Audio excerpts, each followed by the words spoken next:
ಯುವ ಜನಾಂಗ ರಕ್ತದಾನಕ್ಕೆ ಮುಂದಾಗಲಿ. ಅಳ್ಳಾವರ ಪ್ರಸ್ತುತ ಮಹಾದಾನ ಆಗಿರುವ ರಕ್ತದಾನವಾಗಿ ನೀಡಲು ಯುವ ಜನಾಂಗ ಮುಂದಾಗುವ ಮೂಲಕ ಸಮಾಜ ಸೇವೆ ನೀಡುವಂತಾಗಬೇಕು ಎಂದು ಪಿಎಸ್ಐ ಬಸವರಾಜ ಯದ್ಲಗುಡ್ಡ ಹೇಳಿದರು.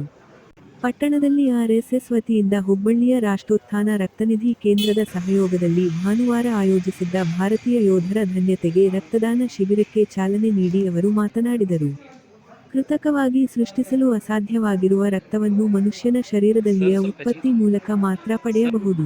ತುರ್ತು ಸಂದರ್ಭದಲ್ಲಿ ಉನ್ನತ ಸ್ಥಾನಮಾನದ ವ್ಯಕ್ತಿಗಳು ರಕ್ತಕ್ಕೆ ಹರಸಾಹಸ ಪಡುವಂತಾಗುತ್ತದೆ. ದೇಶದ ಭದ್ರತೆಯಲ್ಲಿರುವ ಸೈನಿಕರ ಗೌರವಾರ್ಥವಾಗಿ ಪ್ರಶಂಸನೀಯವಾಗಿದೆ ಎಂದರು. ಹಮ್ಮಿಕೊಂಡಿರುವುದು ಕುಟುಂಬ ಪ್ರಬೋಧನ ಜಿಲ್ಲಾ ಸಂಯೋಜಕ ಮಂಜುನಾಥ ವಾಲಿಶೆಟ್ಟರ ಮಾತನಾಡಿ, ಭಾರತೀಯ ಸಂಪ್ರದಾಯದಲ್ಲಿ ಪರಂಪರಾಗತವಾಗಿ ಸೇವೆ ಹಾಗೂ ದಾನದ ಕಾರ್ಯ ನಡೆದುಕೊಂಡು ಬಂದಿದೆ. ಸಂಸ್ಕಾರ, ಸಂಸ್ಕೃತಿಯ ಮೂಲಕ ಬಲಿಷ್ಠ ಭಾರತ ಕಟ್ಟಲು ಆರ್ಎಸ್ಎಸ್ನ ಕಾರ್ಯಕರ್ತರು ಸಂಘಟನೆ ಮೂಲಕ ಭೇದಭಾವ ಇಲ್ಲದೆ ಹಾಗೂ ನಿಸ್ವಾರ್ಥದಿಂದ ಸಮಾಜವೇ ಕುಟುಂಬವೆಂದು ಪ್ರಾಮಾಣಿಕವಾಗಿ ಶ್ರಮಿಸುತ್ತಾರೆ ಎಂದರು. ಪಟ್ಟಣ ಹಾಗೂ ಸುತ್ತಮುತ್ತಲಿನ ಗ್ರಾಮದಿಂದ ಶಿಬಿರಕ್ಕೆ ಆಗಮಿಸಿದ 83 ಜನರಲ್ಲಿ 78 ದಾನಿಗಳು ರಕ್ತದಾನ ಮಾಡಿದರು. ಉದ್ಯಮಿ ದತ್ತ ನೆಟ್ಟೂರಕರ, ರಾಜು ಅಷ್ಟೇಕರ, ಮಂಜುನಾಥ ನಂದಿಹಳ್ಳಿ, ಶಿವಾಜಿ ಮಾದಪ್ಪನವರ, ಸಂದೀಪ ಪಾಟೀಲ, ಯಲ್ಲಾರಿ ಗುಬ್ಬಿಕರ, ಪುಂಡಲೀಕ ಪಾರದಿ, ಕಿರಣ ಗಡಕರ, ರಾಜು ಕರ್ಲೆಕರ, ಪ್ರವೀಣ ಪವಾರ ಇತರರು ಇದ್ದರು.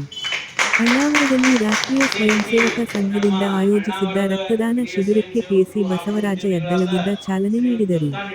ಕುಟುಂಬ ಪ್ರಬೋಧನ ಜಿಲ್ಲಾ ಸಂಯೋಜಕ ಮಂಜುನಾಥ ವಾಲಿಶೆಟ್ಟರ, ಉದ್ಯಮಿ ಅದೇ ರೀತಿ ಇವತ್ತಿನ ನಮ್ಮ ಈ ರಕ್ತದಾನ ಶಿಬಿರಕ್ಕೆ ನಮ್ಮ ಧಾರವಾಡ ಜಿಲ್ಲೆಯ ಕುಟುಂಬ ಪ್ರಬೋಧನ ಸಂಯೋಜಕರಾದ ಶ್ರೀಯುತ ಮಂಜುನಾಥ್ ವಾಲಿಶೆಟ್ಟರವರು ಈ ಕಾರ್ಯಕ್ರಮದ ಮುಖ್ಯ ವಕ್ತಾರರಾಗಿ ಹಾಗೂ ಅತಿಥಿಗಳಾಗಿ ಆಗಮಿಸಿ ವಿಶೇಷ ಪ್ರತಿನಿಧಿಗಳಾಗಿ ಆಗಮಿಸಿದ್ದಾರೆ. ಅವರಿಗೂ ಕೂಡ ನಮ್ಮೆಲ್ಲರ ಪರವಾಗಿ ಅವರಿಗೂ ಸ್ವಾಗತ ಬಯಸ್ತೇನೆ.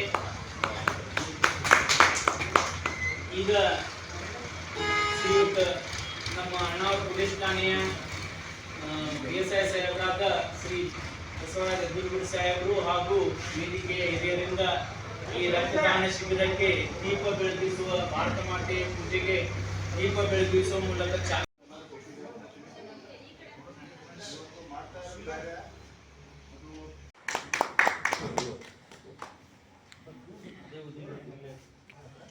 भारत माता की जय, भारत माता की जय,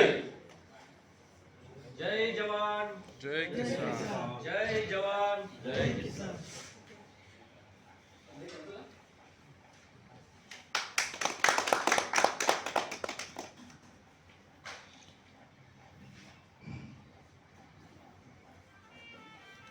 बोलो भारत माता की जय, भारत माता की जय.